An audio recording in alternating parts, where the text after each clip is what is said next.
What's up, Knights of the Cross? This is Steven, and bringing you another episode of Phantology. Ben and Josh are on the line with me today, and we're going to be reviewing another Dresden Files book. This is book 5, Death Masks by Jim Butcher. What's up, guys? It's nice to be with you, Steven. I notice we're matching today, so that's always a fun coincidence.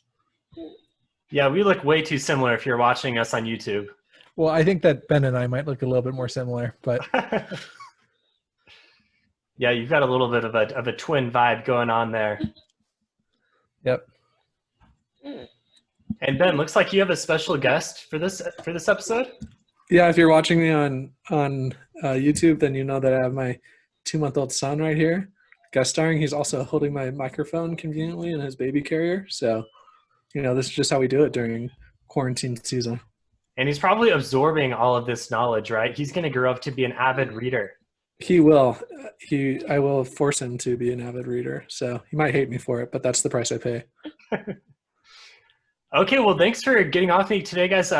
Excited to review another Dresden Files. We're kind of steaming through these. I'm not sure if we'll get through all of them by the time we have the release date for book 16, which is in July. But we'll do our best, and we'll keep on going through them if not. So this book is an exciting book because it is the first time we see the Denarians, right? Denarians? I think it's Denarians, right? I could never get a final answer on that, so I don't know. It's based off of the denarii, like the name of the currency that Judas used to pay for, or Judas was paid for Christ, right? And I believe you say denarii. We'll go with that. I don't know if that's right or not, but all right, listeners, if you know any better, let us know on Discord. And that reminds me that if you like what we're putting out, check out Phantology on social media at Phantology Books. All of our links are available at www.phantologybooks.com. You can see everything we have there. And please hop on Discord. Tell us what we did wrong. Tell us what you like, what you didn't like. And if you're a big fan of the show, then even support us on Patreon and get some bonus content. Oh yeah, we release reactions that we have right away, right after we finish the book. We try and go down and record our initial thoughts. So that's what you have to look forward to if you help us out on Patreon a little bit. And there is a reaction video for Death Masks. It's my first one, so yeah. Yeah, you got to see those for sure if you're a fan of the series. And I'm trying to do a thing where after I finish editing, I compile my notes of all the questionable things that we might have said, and then I go back and do a quick little video clarifying mistakes and making sure that we actually sound like we know what we're talking about. And the proceeds from Patreon will go to getting Ben a mic arm so that he doesn't have to use his son as a mic stand anymore. Yeah, we definitely need that. All proceeds will go directly back into the podcast, so you don't have to worry about that. So. Or maybe to get some nicer microphones for in-person recording. If you listen to the Harry Potter and the Chamber of Secrets, you know that we had some serious audio issues there. Luckily, we're all remote. We figured out remote recording pretty well. In-person continues to be a little tricky. But that's beside the point. Let's start talking about this book. So before we go too far into plot spoilers, just kind of high level, Ben, you barely finished the book. What did you think of book 5? Yeah, so this was probably my favorite book so far in Dresden, which is good because book 4 was kind of a letdown for me. This is also, I'm kind of disappointed by the title though, because like all the previous titles had like punny names to them, like Summer Night with a K-N-I-G-H-T, or, like there's really clever names, but I didn't even know why this was named Death Masks. Even like at the end, I still didn't know why. So a little let down by the name, but everything else about this book was great. Yeah, I can see that. I don't have a good response to that. I guess I agree. The name is a little out of left field. We're hoping for better on names. Yeah. I think that this was the most memorable. This is the first one that I remember the most that we're going back and talking about. Like, I guess I remember the first book really well because it introduced us to Harry, but I didn't really remember 2, 3, and 4 very well. I had to go back and do the rereads to remember a lot of that. But this book, I remember the Denarians being introduced. I remember a lot of the plot points. So I think that this definitely is a more memorable book. Yeah, I definitely remember the scenes at Wrigley Field and at O'Hare Airport pretty vividly. And like Josh said, it has been a little bit since I've read the book. We both we try to brush up on the Tor rereads, so we're as current as possible. But I guess it's not quite possible for us to keep up with the demanding reading schedule and be 100% fresh and everything. Luckily, we have Ben, who just finished the book, to keep us honest. As far as a content warning goes, this probably lines up with the other Dresden books, right? There is some language, there is some sexual content. It's not, I guess it's not too severe though. Like it's pretty much off camera as far as sex, and there's not a ton of violence. It's more just like explosions and magical violence. Yeah. Well, this part has one of the more explicit sex scenes. Like most of the other times, it's just like Harry ogling attractive women, but this time, him and another character do the deed quite extensively. So, a little bit of a higher warning there. But honestly, if you're reading these books, then don't put it down for that reason with this one. Okay, good warning there. Yeah, I didn't remember how explicit that was. Yeah, that one, I remember that scene as a standout scene on content. So Josh is taking notes over there from Harry. Harry's the man. Okay, and then as far as kind of high-level plot here, we have, like you said, the Denarians introduced. These are Fallen Angel characters. They are very cool and will continue to be a bit of an issue for Harry and the rest of the magical community. We have a crossover with the Red Court vampires, which is always fun. And there is also some intervention with the Knights. I guess the Knights of the Cross kind of go along with the Denarians because they're enemies of each other. But once again, we have another Dresden Files book with several different characters that are all kind of coming together. That's what really makes Dresden fun for me. So if you're going into book 5, those are the groups that you can expect. Yeah, this kind of rounds out the cast of villains in Dresden Files, right? I mean, you definitely get more villains, more characters introduced that act as villains, but it was always the vampires, the fairies, and the Denarians were like the 3 recurring groups of villains, I think. Yeah, you have more characters introduced from each of these groups, but like you said, Josh, these are kind of the main ones. We talked in the last episode about the way that the books, the series are structured. Like it seems like every 5th book is a Denarian book, and every 4th book is a fairy book, and every 3rd book is a vampire book. I think that kind of holds up. It's not 100% accurate, but as you go through the books, that's kind of what you can expect. I mean, obviously there are some prime numbers in there that don't really work, and then you have 12, which is 3 and 4. So how does that work? But there is a little bit of a structure, and so that's kind of a fun thing that he throws in. It's kind of interesting that book 2 was about werewolves, right? Like that's kind of out of left field, and so I was kind of expecting more werewolf action at some point. So you're telling me that that's never like a thing again?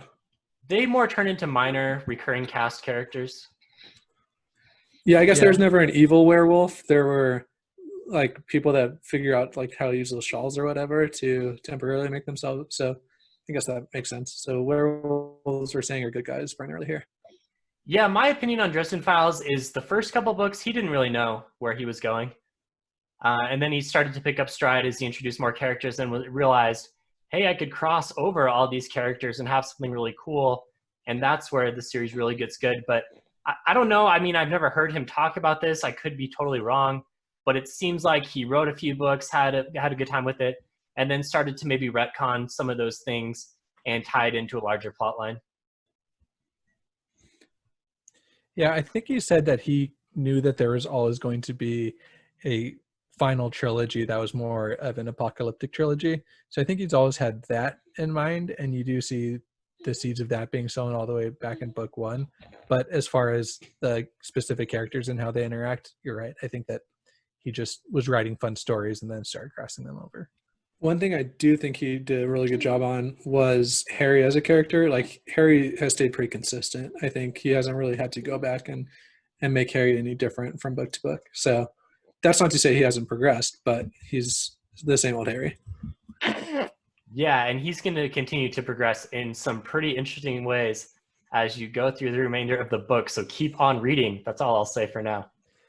I think as a series as a whole, it's really interesting because Harry, you're right. As a core person, he stays the same. But if you're to compare Harry where he is now in like the ending of the series to Harry at the beginning of the series, you can totally tell that there's been like a whole lot of growth. And the core has stayed the same, but he just does this amazing character growth with Harry throughout these books.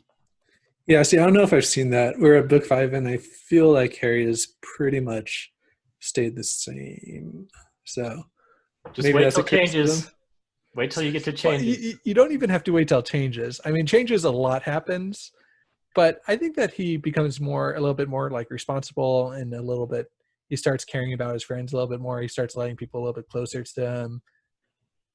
You know, I think that he has that growth throughout the series, even up till now.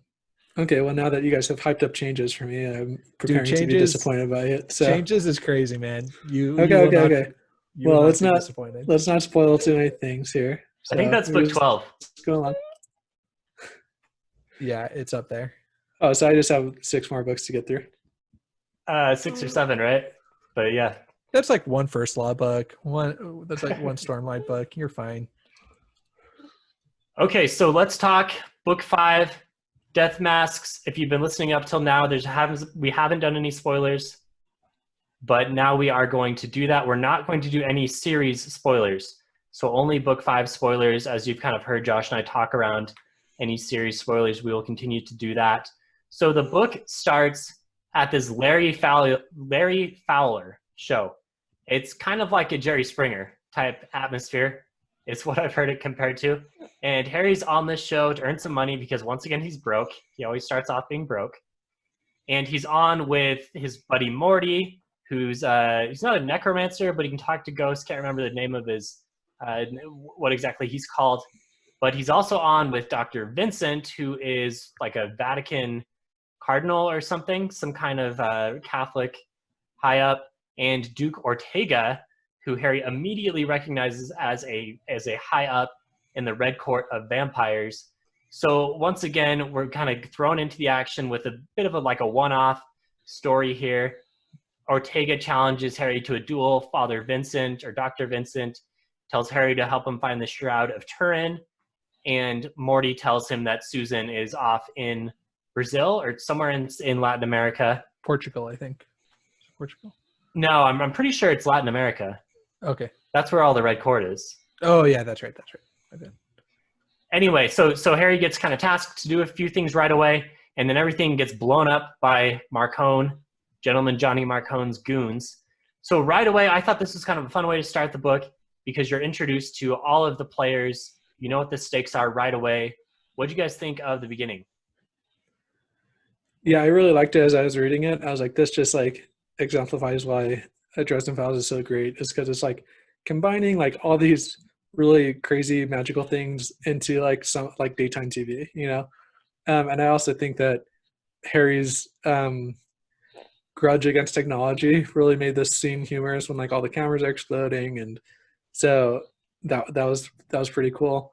I will say that at its root though, it was just a cool scene for an info dump. You know what I mean? That's what it was, which kind of cheapens it a little bit, but I still had fun with it.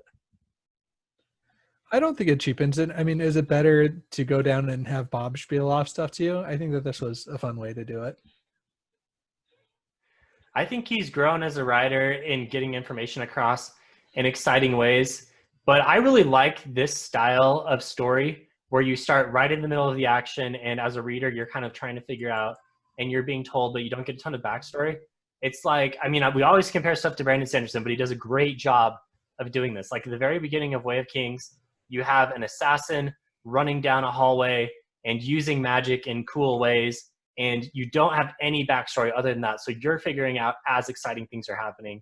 I love that type of story. Yeah, and of course, Dresden Files, they have to do this too because each book is only, a fraction of what a Stormlight book is. So the action stays consistent from start through the rest of the book too, I think. I also liked how it gave them an excuse as to why they couldn't just shoot each other. Because normally when all these characters meet, you're you should be fighting right now and not just talking. And now it's like, okay, well, we have to just talk because we were like, in front of a live studio audience. So I thought that was pretty cool. Until the Marcone people came and blew everything up. Yeah. So sometimes I forget how serious. I don't know how much do you think Marcone really wants Dresden dead? Like throughout the series, I would always debate, like, is he just doing this to test Dresden to see how good he is? Does he really want him dead? Is he, what's Marcone's angle? What are you thinking right now, Ben? Well, first of all, I didn't think that those were Marcone's cronies. I thought that it was discovered that they weren't, right? I'm fairly certain they are. At least that's what it tells me on the Tor reread. Dang, I thought that. No, I think that that's who Harry thinks that they were, and then he accuses Marcone of that, and it actually wasn't. I thought it was. Anyway, maybe I'm mistaken. Remember this moment, listeners, and look for a Patreon video where I will probably go and correct this because I'm not sure. I thought they were Marcone's people, but regardless, some thugs are coming in and blowing up these talks. Before we go too far, I did want to ask, did you guys know what the Shroud of Turin was before reading this book? Yeah, man. You mean the bedsheet? Yeah, I mean, I didn't know until reading this book. This is when I was able to associate that name. Somebody needs to watch more History Channel stuff, Steven. This was like primetime high school, like before DVR, TiVo, you could like go on and watch whatever you wanted. You just turned on the History Channel. I was always talking about the Shroud. I could not place the name. I knew that this thing existed, but I also think that this was his version of doing like a Da Vinci Code type book, where you have like this historical artifact that you're kind of chasing after. So I thought that was a cool twist. A little bit, huh? So for listeners who still don't know, it is the bed sheet, right? It was the cloth of sorts that was placed over Christ's body after he was crucified. And it's displayed in the Vatican somewhere now. What's the current status of it? Is it missing? I'm not sure. I didn't think it was missing. Okay, maybe I'm just too into this book and I assumed it was missing. We'll assume that it's in the Vatican somewhere. The church has it.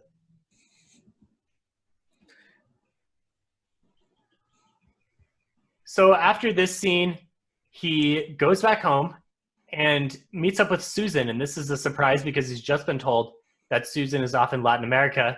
But here she is. And in his excitement and passion, he goes to kiss her. But because she is still part vampire, he's unable to. There's a bit of a negative feedback here coming from her. But she is able to give him a warning about the Red Court and the politics going on here because Ortega has challenged him to a duel, which he has accepted. You meet Martin, this really bland guy who's her bodyguard. He's kind of a mystery figure right now. And then Murphy, Karen Murphy, Ben's favorite police lieutenant, gives Harry a call about a corpse that has shown up. And Harry goes off on kind of the next leg of things where he investigates this corpse. You meet up with Waldo Butters, who will be a character going forward. He is this kind of timid, funny mortician guy. And this is an interesting corpse because it has died of like every plague possible. It's been hit with everything. So this person died a gruesome, horrible death. It's got all kinds of germs all over it. And it's also been cut apart. Little known fact, it also had COVID. And that was the cause of death, was COVID. Yeah, we're adding this death toll. We're adding this to the COVID toll. That was the cause of death that's being counted for this death. So I think before this happens too, didn't he have a run-in with one of the Denarians That's right after.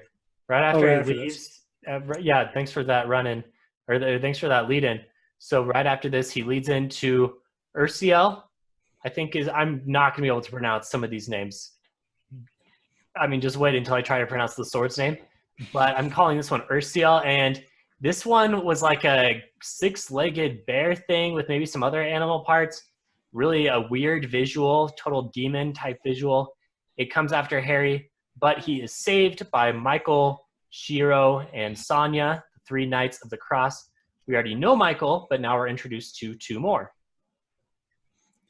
Yeah, and I think that this was probably one of my favorite decisions, is that these Knights of the Cross aren't just all Knight Templar type people. Like you have Hero, what's his name? Shiro. Yeah, this like old Asian dude, like that like super cool. Harry thinks he's homeless at first, and then he just like whips out the sword, and so that was awesome. And then you have this Russian guy who's kind of mysterious, but really interesting that they're all just not like photocopies of Michael. You know what I mean? And they all have different religious backgrounds as well. Sonya is actually agnostic, even though I think he's seen like one of the archangels. He's agnostic. Interesting. Yeah, and it's kind of weird because I thought you had to have a certain level of faith in order to use those swords. I thought that was part of it. Yeah, Sonya has an interesting background. He actually used to be, this is revealed later in the book, but he used to be a Denarian. He was possessed by one of the coins, and Shiro kind of turned him around and set him on his course. So maybe that's why he's able to wield the sword.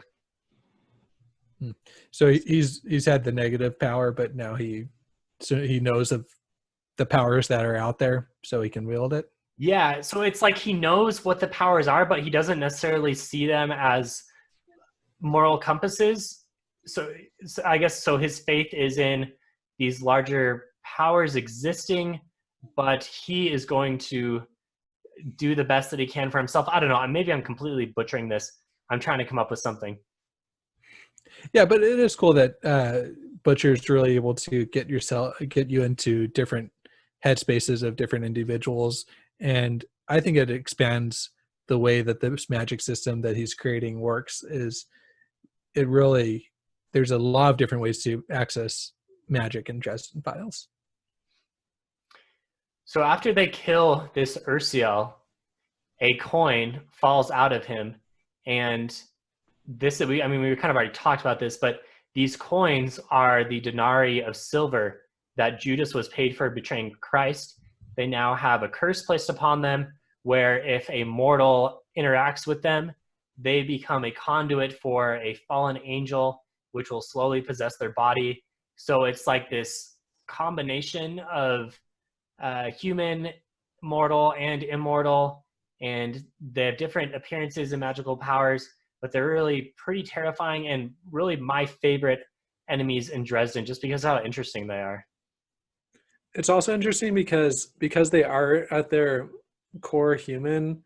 The knights kind of refuse to kill them unless they find like they have no other way, or they like know that the individual is like in his right mind, like, and has decided to like completely turn to the demon or whatever. So it's like this really interesting moral dilemma for the knights as to whether or not they can kill these people.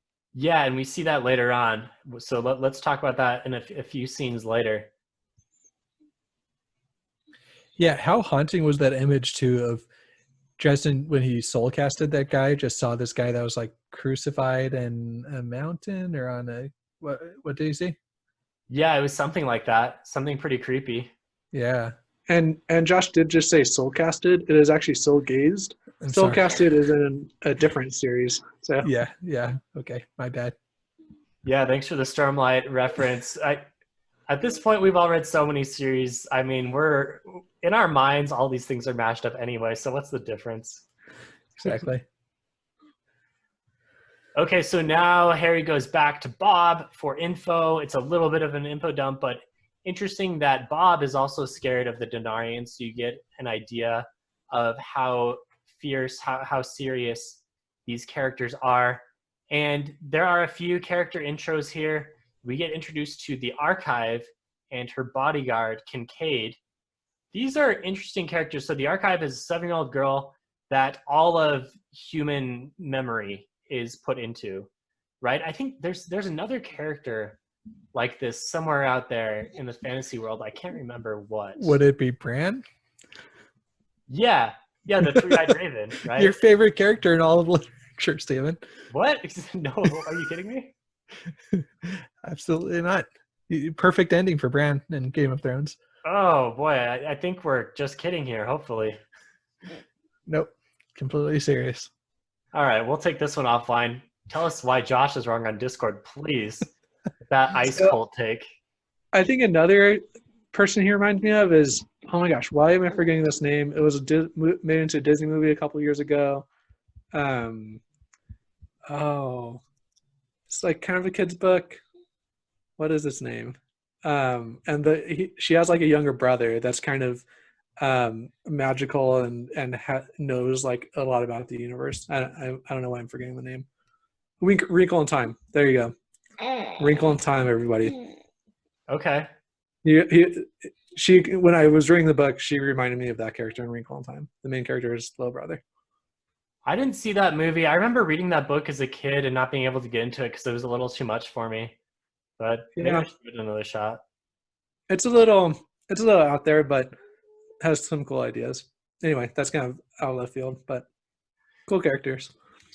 So in this book, The Archive, yeah, she's a 7-year-old girl, and she's going to be the mediator in the upcoming duel. Her bodyguard, his name is Kincaid. I don't think we get too much from him in this book, although he will be someone that we see later on. And really, all they're here to do right now is kind of introduce themselves. They don't play a huge role in this book. And then, so after this intro, then Harry goes on to his next adventure, where he tries for the shroud, which he's located in a nearby ship. I can't remember the exact details here, but he encounters another Denarian, Deirdre, I think is how you say her name. And she's got like razor wire hair, and she kills one of the thieves. Dresden tricks her into taking a fake shroud, and then a thief by the name of Anna Valmont takes the real shroud. Yeah, and I think that Harry is able to find the shroud because the priest that hired him to do the job had like a fiber of the shroud that he was able to like put a magical spell on to lead him there, which begs the question, like, why didn't he do that before or whatever? But yeah, he tracked it down, and that was still a cool scene, like fighting on a boat and kind of getting suckered in by a beautiful woman who ended up betraying him but also saving his life at the same time. It was a fun scene. If there's one thing Harry Dresden is going to do, it's going to be suckered by a beautiful woman. Not the first time. That is, yeah. His chivalry gets the best of him every time. Yeah, it does. That's Dresden for you. Call him a pig, but you know. Yeah, a little controversial in some circles, but I would just take it as face value. It's pulpy. Just got to appreciate it for what it is. So after this, we get an intro into the Carpenter family. He goes to the Carpenter home. He meets Michael's wife, Charity, and his daughter, Molly, and his other children, who I don't remember the rest of their names, except there is a young boy named Harry, named after Harry Dresden. So Josh, I know you're a big fan of the Carpenters. This was kind of a fun way to meet them, right? And Molly is maybe not what you'd expect after meeting Michael. Yeah, right. You get Molly, who comes in dressed in a little bit more, was it like kind of gothic-y, right? She was kind of edgy, not what you'd expect from the son of a demon destroying, sword wielding BA that Michael is. Or the daughter, because Michael is in fact daughter. I'm sorry, daughter. Yeah. Or Yeah. Molly's the daughter. Molly. Michael is the father. We're all. You guys are really struggling here. Yeah. No, man. we're just trying to Family be tree. progressive with our pronouns. We're not assuming their gender. Oh boy. No, Molly was a great character though, and the amount of times that she was able to make Dresden blush in one sitting was amazing. So how old is she in this book? I think she's like 14 or 15. yeah. She was young. But she's actually going to be a character to watch for as well. Right now, she's just like your stereotypical 2000s emo punk girl.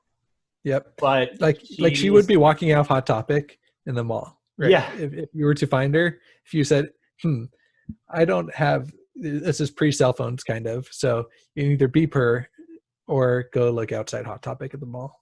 And you'd have success. So Charity, Michael's wife, doesn't like Harry because she correctly thinks that Harry is always putting him in danger. Unfortunately, that's kind of the job for Michael. At this time, they also meet up with the other knights, and Shiro agrees to be Harry's second in the upcoming duel. and they go to McAnally's, I think. He's an Irish dude. He's got a pub that's like neutral ground. Is this have we been there before? Yeah, that's a good question. I wanted to ask Ben this. Ben, yeah. We've been there since the first book. Okay, that's or whatever. 13 tables, 13 fans, disrupting magical energy. Okay, but, nice. Yeah, we've been there quite a bit. But I guess this was maybe one of the bigger times. This was one of the larger plot point times that they go there, because they're doing some neutral ground negotiation for the duel, and Thomas is there, and he agrees to be Ortega's second. We haven't seen Thomas for a couple books. He's the White Knight, or the White Vampire, White Court Vampire that we saw in what was the third book, right? Yeah, that's right. Yeah, and he kind of makes it clear that he's just kind of expected to be there. He doesn't necessarily want to be the second. He just doesn't want to cause any waves right now. So, yeah, that's classic Thomas for you. All right, so after these little negotiations, these little peace talks, if you will, shout out book 16.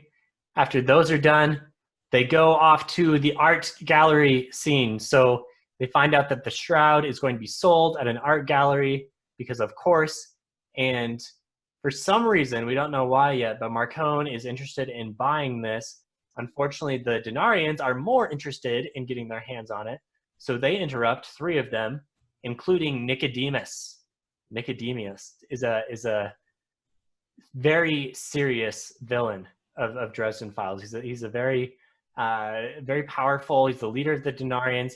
He wears a noose around his neck. It was the noose that, I mean, we're told it was the noose that Judas Iscariot was hung by, and he cannot be killed while he has the noose around his neck. In fact, in this scene, he takes several bullets to the chest and is unharmed. So what do you guys think of this portion? I mean, I thought it was great. It's another like kind of gangster mob setup scene where that has magical elements infused into it, and it also kind of lines up Harry's interest with Marcone's interest in terms of taking out Nicodemus. So I thought it was a scene that was inconspicuous at the time, but had a lot of ramifications later on in the book, which are all scenes that end up being good. I think that the introduction of this villain is really what made Dresden Files super compelling for me, because up until now the villains were a little bit just tropey. Maybe a little more cookie cutter vanilla. Yeah, they were all kind of tropey. Okay, you got vampires, you got, you know, all these just tropey villains, but then here's this guy that has a piece of silver from Judas and has the noose that Judas was hanged with, that is being fought against, you know, these people that are wielding a sword with the nail from Christ's cross in it. Like, it just brought Dresden Files into a whole new light for me and made me realize, dang, this has some life to it and has some creativity to it that you don't get out of regular fantasy or urban fantasy. Yeah, plus they're not even just fighting the knights, they're also fighting gangsters of Chicago and like slick art thieves. So it's cool to see all these characters and interests come together, and they all have something that they each want. Like, so it is cool. And Susan is part of the fight as well. She's revealed to be totally OP at this point in her half vampire stage, and she has these tattoos, these mysterious tattoos that are kind of like flashing around on her skin, and the explanation is that she has joined this group that helps half-turned individuals of all sorts kind of control their powers. So she is powerful like a vampire, but is able to control it. So this is a nice resolution for Susan. I mean, originally we were thinking that she was kind of off in the deep end on her own, being forced to turn into a vampire, but she's done pretty well for herself. So unfortunately, it doesn't work out well for Harry. So the shroud is taken by Nicodemus, right? And Harry is captured. He's kidnapped. He is tempted with a coin. Nicodemus is trying to get him to take one of the Denarian coins. He turns it down. He's about to be killed, but Shiro shows up and makes a deal to take Harry's place, basically. And then Harry's let go. Susan picks him up, And that's kind of where we're at. It doesn't look great for our heroes at this point, with Shiro captured and the Shroud captured and everyone severely weakened. That's kind of how Dresden goes, though, right? Things go bad until they finally get resolved at the last minute. Yeah, you definitely get like the entire hero's journey, just like every book in Dresden. You know, you always start with some call to action, and then it always goes to where Dresden's at his lowest and gets a revelation, and then he kind of works his way back up. Like you could honestly just give like a class of high school students each a Dresden book, and they would each be able to, you know, point out the hero's journey aspects of that book. Yeah, I do think that this might be one of the first times that like Harry is absolutely rescued by somebody and not the one doing the rescuing. You know, like he's gonna die, and then Shiro came in and saved him by sacrificing himself. Yeah, and I have some thoughts on Shiro at the end once we kind of get to the resolution of the book. So from here, Harry and Susan get it on.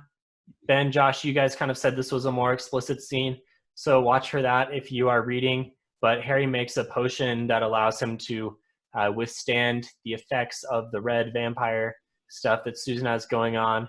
And after that night of passion, they are back at the Carpenters, regrouping with the remaining heroes. They get some more info on the Denarians from Father Forthill, and Anna, the thief, Anna Valmont, steals the Blue Beetle. Gasp. I mean, come on, that's messed up. The Blue Beetle, you can't take that. Yeah, what a beauty. And she also has Harry's trench coat or overcoat. Yeah, she has his duster. Yeah. Like, two signature things. What the heck? Yeah. Good thing she didn't take his hat. That is an inside joke because Harry doesn't wear a hat, even though on the cover of every book, the artist likes to put hats on him. Maybe she did take his hat. Maybe that's what happened to the hat. But there's one other thing of note here is that Harry realizes that Father Vincent, the dude who hired him at the beginning, or Dr. Vincent, or whatever you want to call him, the guy from the Vatican, he realizes that that's actually Denarian that's posing as him because he sees a similar tattoo on Father Forthill's wrist that he saw on the body that was killed by every disease in the world, by COVID. And this leads to them confronting Vincent, putting him in a bad spot with the knights, confronting him that he is a Denarian. At that point, he relinquishes control of his coin and reverts to his human stage. His human name is Quintus Cassius. So I don't remember, but is he like super old? Is he a Roman dude who picked up this coin like millennia ago? I think so, yeah. That was my understanding, at least. I forget about that, but I do want to kind of revisit Father Forthill for a second. I thought it was cool to learn that he kind of had a past in fighting that like a vampire. Like him and a group, like his posse, realized that there's a vampire. They went and killed him, and then he hadn't really gotten any magical things since then. But he does have that kind of background there, so that was cool for his character. Yeah, it's nice to get more and more little tidbits on some of these minor characters, flesh them out. And I think Butcher does a good job of kind of doling those out in small amounts rather than doing too much of an info dump. That's an important part of telling a story. So after Cassius gives up his coin, the knights can no longer hurt him, but Harry sure can. And he does. I think he breaks both of his legs and pretty much tortures him for information. So maybe a little graphic here. But he reveals that Nicodemus is at O'Hare International Airport, which of course is in Chicago, huge airport. I've been there. And when I was there, I thought about this scene, thought about Dresden Files. So he's doing that because he's about to unleash a plague curse using the Shroud. So he's going to pass COVID-19 on to everyone. Yeah. So I was really just going on your little tangent about going to Chicago. I've been to Chicago before, but it was before I read Dresden. And when I was reading Dresden, I was like, dang, I just want to go back to Chicago. Because Chicago, they make it seem like a really cool city, which it is. But. Yeah, I really want to do a Dresden tour of Chicago. Is there such a thing available? Listeners, please tell us if you know about a Dresden tour of Chicago. That would be awesome. And if there isn't, then it's patented right now. No copies here. Also, one favorite thing, and I think that this really encapsulates Dresden Files, is after Harry like tortures him, he like tosses them in a corridor and like tells them to like that there's a payphone down the street, and then they're kind of walking away, and like I think it's Michael that's like, you know that a call costs more than a quarter, and Harry's like, yeah, I know, and they all like bust up laughing, so it's like like just like it's like this kind of douchey thing that Harry does, but like it's pretty funny at the same time, and It's I don't funny on know, a few it's really levels fun. because Harry also really wouldn't be expected to understand what a call costs because he would never use a payphone. It wouldn't work for him. Yeah, and it's also funny because of the whole leaving coin Yeah, trope yeah. in this book. Yeah. Yeah, So and very just clever. like imagining like this guy crawling that has like two broken legs, and he finally gets to the payphone and he tries to make a call and he doesn't have enough money. I mean, Oh, that's some dark humor there, but it's it's super funny. dark. Yeah, and it's funny that like that the knights, even though they didn't approve of his actions, quote unquote, they still like bust up laughing about it. So Right. just like classic Dresden Files right there. One other thing on Chicago before we move off it. When I was in Chicago, true story, there was this news story as I was in my hotel kind of winding down for the night. There was this news story about a bunch of like teenagers or ruffians or something running around outside shooting off like bottle rockets at each other. And I was like, okay, this is it. This is the news story. These are not regular teenagers. These are vampires or wizards or something. They are fighting each other right now. And the news is reporting it wrong because this is how humans perceive everything that's happening in the Dresden Files. So I believe that Dresden is real and it's happening in Chicago. And Harry Dresden is really the savior of that city. Fair enough, Steven. Fair enough. So after the whole thing with this dude, the Snake Boy, Denarian, I think that's what they nickname him, they head off to, let's see, so after this, they go to Wrigley Field for the duel. So we go to another iconic place. This would be part of the tour. If you go on Phantology's tour of Chicago, this would, of course, be a landmark. You can see the duel between Harry and Ortega. The duel consists of like a battle of wills. It's kind of like a Harry Voldemort thing, pushing the Death Stone back and forth between them. And Ortega is winning until he starts insulting Harry's people Harry loves, which of course makes Harry win. And right as he's gaining an advantage, the whole thing falls apart, turns into a firefight. Ortega and the vampires break the accords, and Ortega himself is shot by Martin, who is Susan's bland partner. Ortega doesn't die, but he's injured here. And what do you guys think of the duel part? This was pretty fun. This was a scene that I remembered. Yeah, I remember the scene as well, and I really liked it. I really liked how it made it more realistic. Like, how many times are you really just going to let your honor kill you? And I think maybe Dresden would have, but like the fact is, if you have some scummy little guy, it's not going to like to say, "Oh yeah, I'll just die because I'm in this duel with you." It was all a setup so that they could kill Harry, And how Yeah, much? Go ahead, Ben. I'm gonna save my thoughts for this for WOBT. WOTB. There you go. Yeah, keep on trying that. He's talking about Worst of the Best, which is the segment we do at the end where we talk about our favorite scenes, but the one thing in it that was kind of a negative. So it sounds like Ben has some thoughts there. We'll leave that until the end. Fair enough. Yeah, I liked it though, and I do remember reading this and being like, yeah, of course he would have done that. And so I know Ben will probably come back with better reasons, but I like that scene and I thought it was fun. So after this, they go off to the airport, to O'Hare Airport, to rescue Shiro and stop Nicodemus. Murphy has come in big with a bomb threat. She's called in a bomb threat to the entire airport to help out Dresden. I mean, she would not have done that a couple books ago. Her character and Dresden's character, their relationship has really come along. And Shiro, they find him in the chapel. He's tortured and barely alive. He's able to tell them Nicodemus's plan.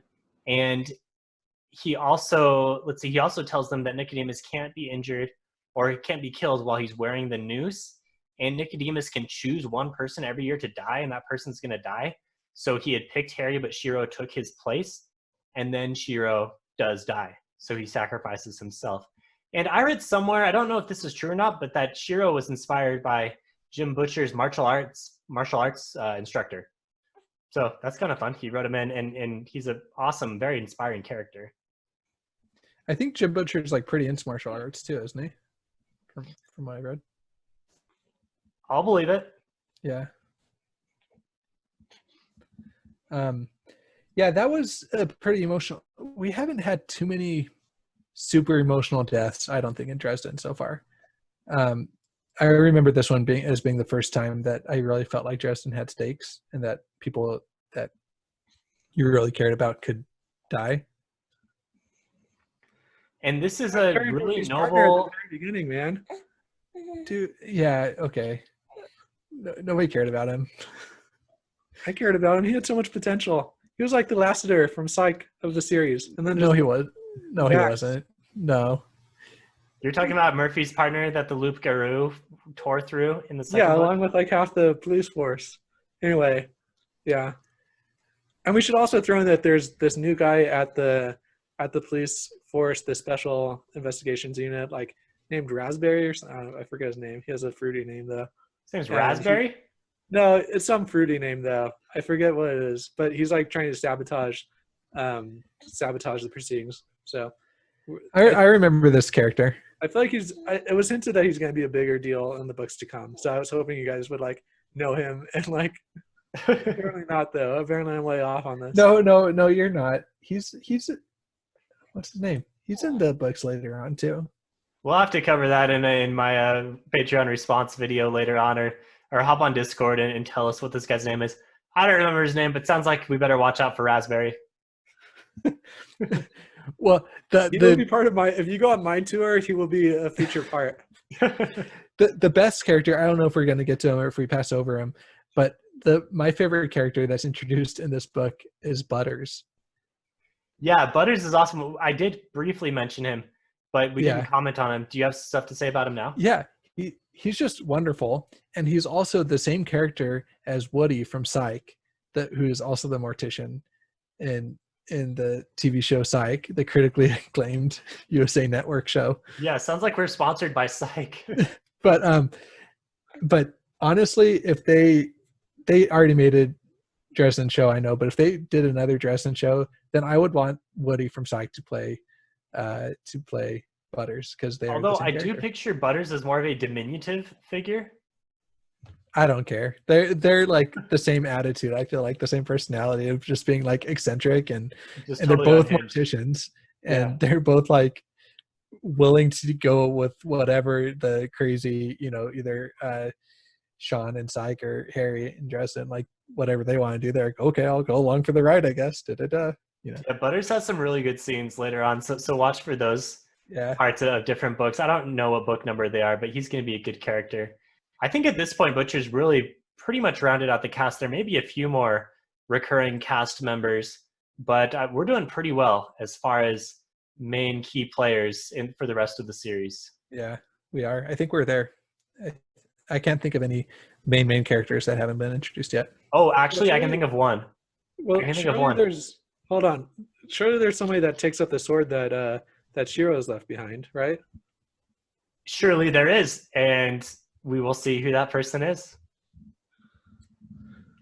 The sword, yeah. So Shiro entrusts the sword. I'm going to call it Fidelicius. Fidatius. Really? Is that it? I don't know. There's a D, though.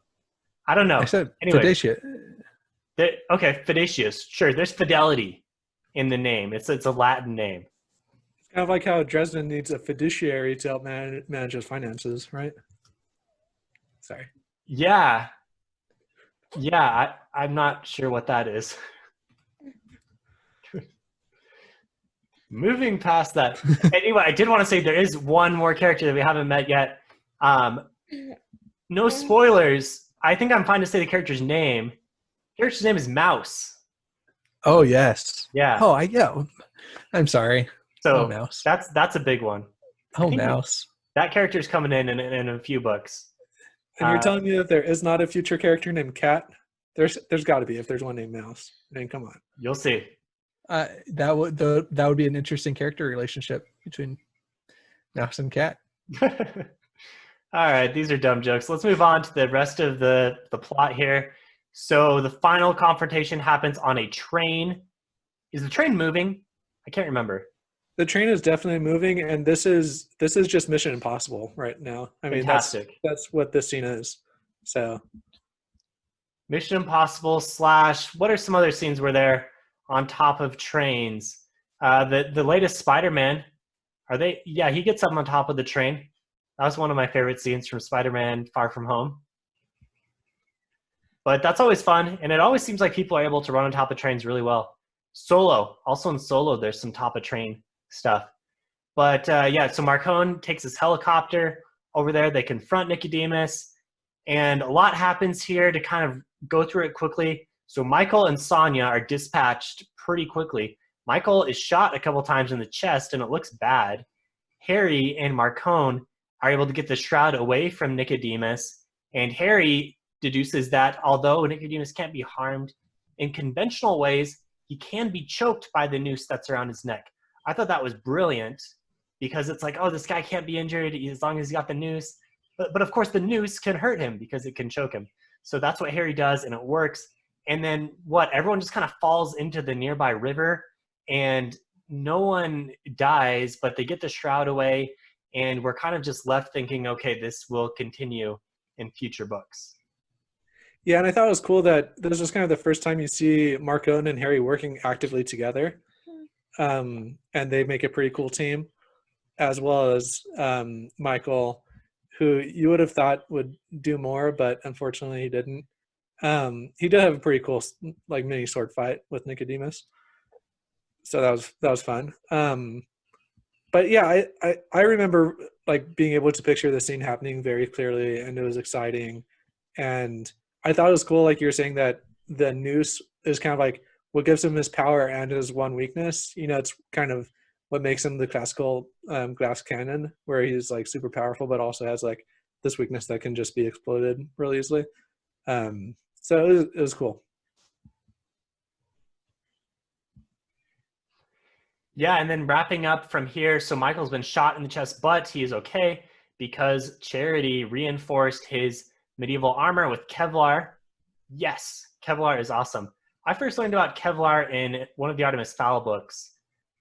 No spoilers for Artemis Fowl, but I think in the third book, Kevlar saves an important character's life. I love Artemis Fowl, man. We got to review more of those books. Shout out to the movie coming up. Also, there's another good top of train scene in Artemis Fowl 2, the Arctic incident. Oh, there you go. Yeah. This is the type of high quality content that people come here for. That's right. Hey, but we have people on Discord who love Artemis Fowl. They're going to love this little conversation. I mean, hey, there's no hate. I mean, let's review the second one coming up here.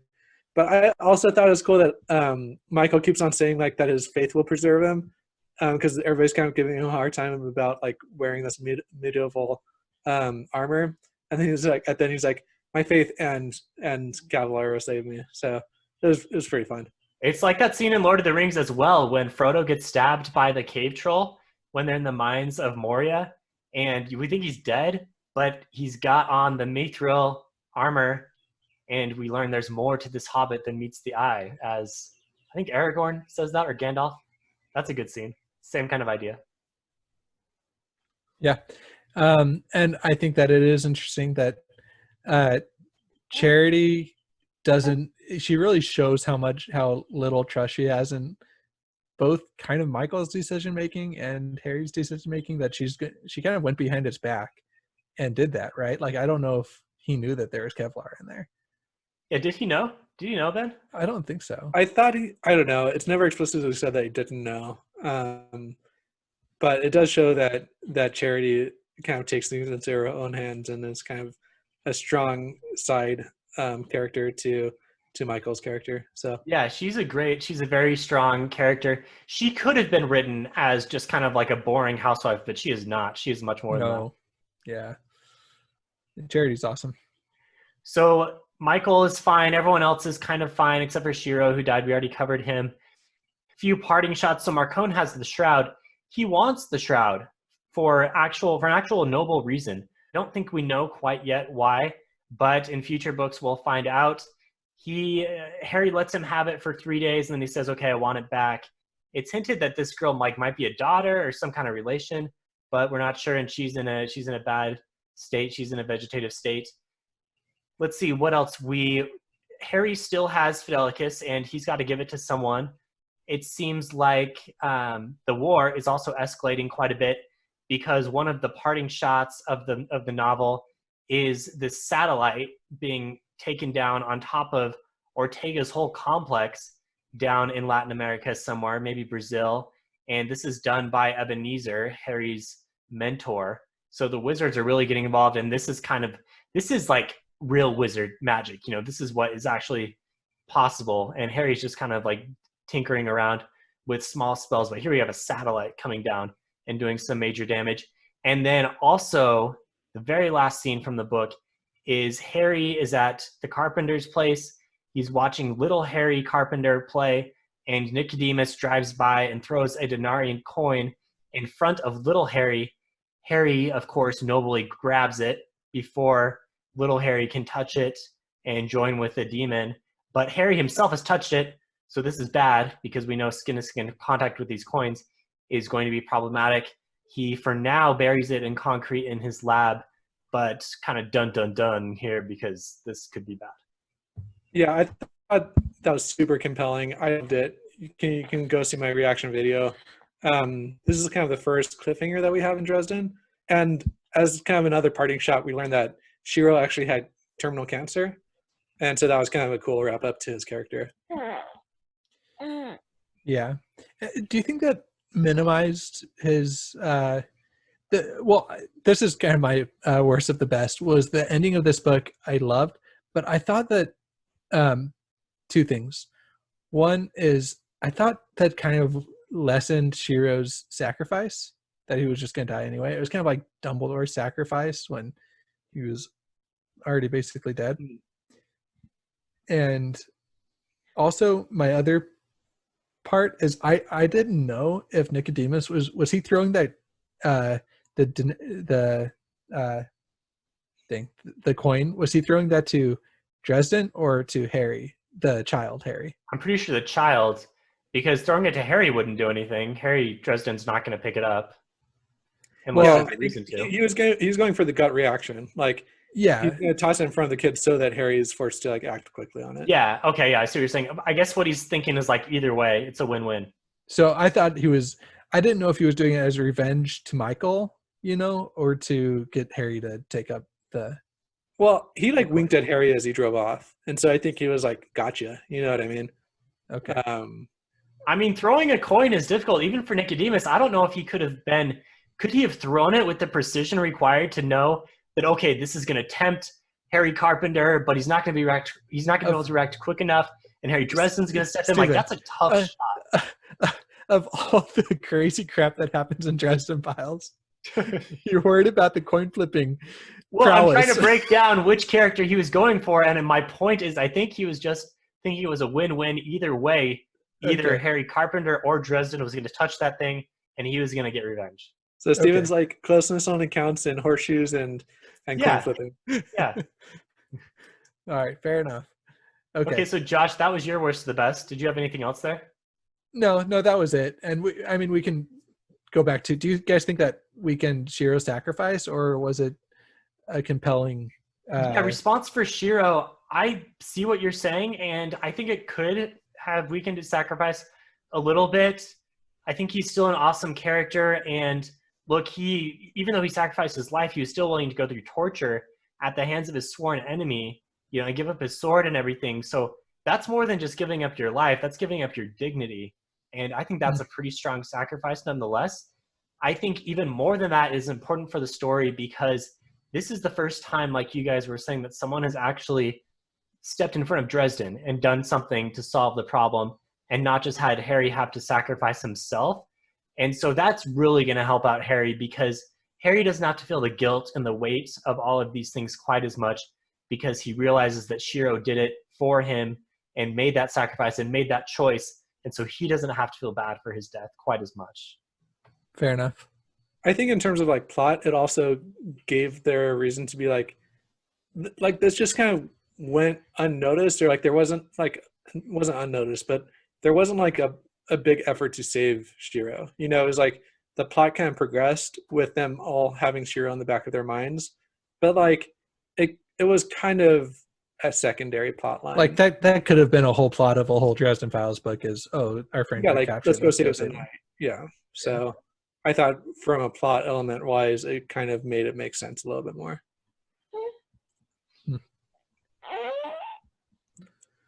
Okay, but yeah, Ben, did you have worst of the best as well?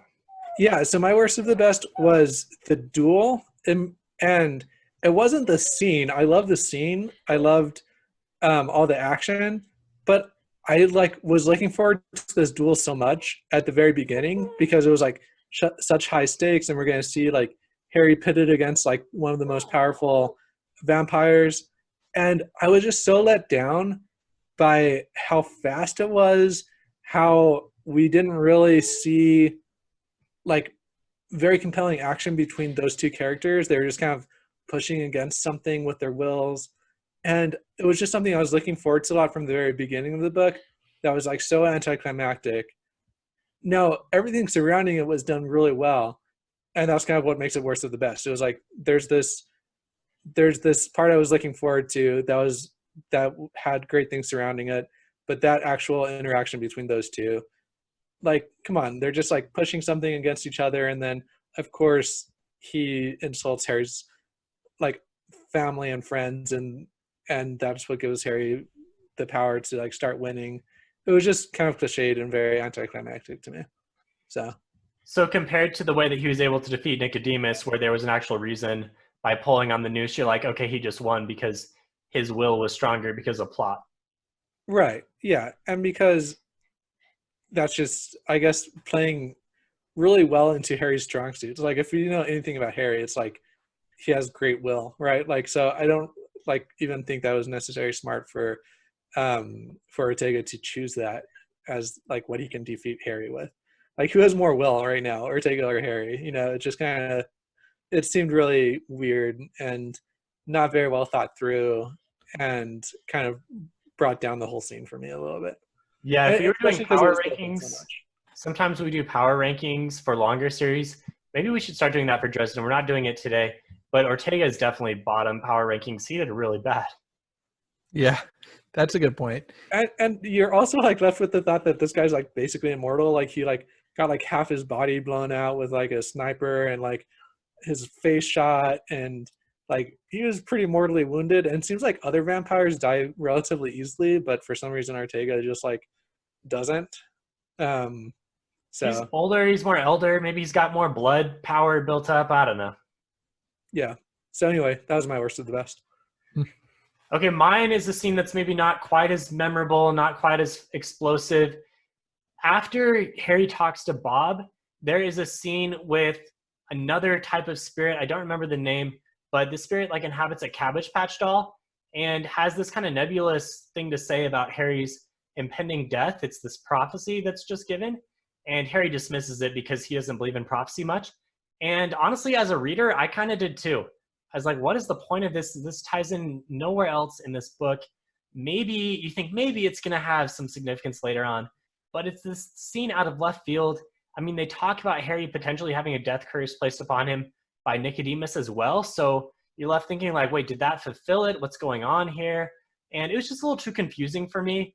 I mean, I'm not against prophecy and hints of future events, but I feel like they need to tie in a little bit more, especially when you're talking about the main character's potential death.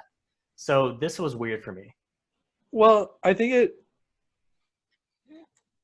it was what prompted all the knights to tell Harry not to get involved, right? Was because they knew that this prophecy existed, but it had been like changed by somebody, right? To like not include the second part that like Harry is for sure going to die, but like if he doesn't intervene, then like the whole world will die or something like that. Like there's some other aspect to it too that made it more essential to the plot, but also, yeah, kind of out of left field. I agree with you there. And so Harry didn't die. What are we supposed to think as a reader? Where's No, the but Shiro prophecy did, going? right? Like the prophecy was that like Harry had been chosen to die, which was true. Yeah. So I guess that's the case. Okay. Anything else from this book for you guys? Nope, I liked it. I think that it's probably my top 5 Dresden books for sure. I haven't come up with an official ranking in my head, but I thought it was a great book, and it's one I remember fondly. And if I were just to go reread like certain books from the series, I think that this would definitely be one of them. Careful, Josh, you're gonna inspire a Twitter poll where it's just top 5 Dresden books. Yeah, well, that's the other thing I wanted to give a shout out to before this podcast ended was this Twitter poll that we have up and running. Yeah, let me do a quick plug for that. And I will say, once we finish the Dresden books, then yeah, you can definitely look forward to a top 5 Dresden books episode. That'll be fun. But yeah, we're doing a Twitter poll right now. It's had some good success. I think we have like 30 or 40 votes on our matchup today so far. And after our most recent fantasy news, where we did our top 5 fantasy series of all time rankings, we extended that to people on Discord and Twitter and came up with a 16-team bracket. And every day there is a daily matchup. So follow us on Twitter and vote for the series that you think will be the best, or vote for your favorite series. Vote for your favorite choice of series, your favorite top 5, that is to say. And we're going to do one matchup a day. It'll conclude probably about the end of May, and then we'll do a recap episode. Yeah, it's a lot of fun. We've been having a blast. We're open to doing more of these type things because it's fun for us. It's fun engagement with listeners, so we really like it. And the first matchup I won, so I moved on to the next round. Yeah, I thought you seeded yourself against some pretty good matchup. I in fact voted for not you, Stephen, for Towns. So I was able to overcome Josh's vote and still pick up the victory. It was a close match for sure. But yeah, the seating was about as random. I just tried to like split up different groups of people, so not all of the Phantology people were all together, but other than that, it was random. So yeah, if you like what we're doing, follow us on Phantology Books, check out our website, and maybe hop on Discord or support us on Patreon. Thanks, guys. We will catch up next time with the next Dresden book, Book 6. Ben, do you know what the name of Book 6 is? Is it Proven Guilty? It is not Proven Guilty. It is, I forget the name. The Blood Rites, maybe? Yeah, that's it. Okay, Blood Rites. I think it's another vampire book. Sounds like a vampire book. All right, thanks, guys. We'll see you later. Thanks, Steven. See you soon.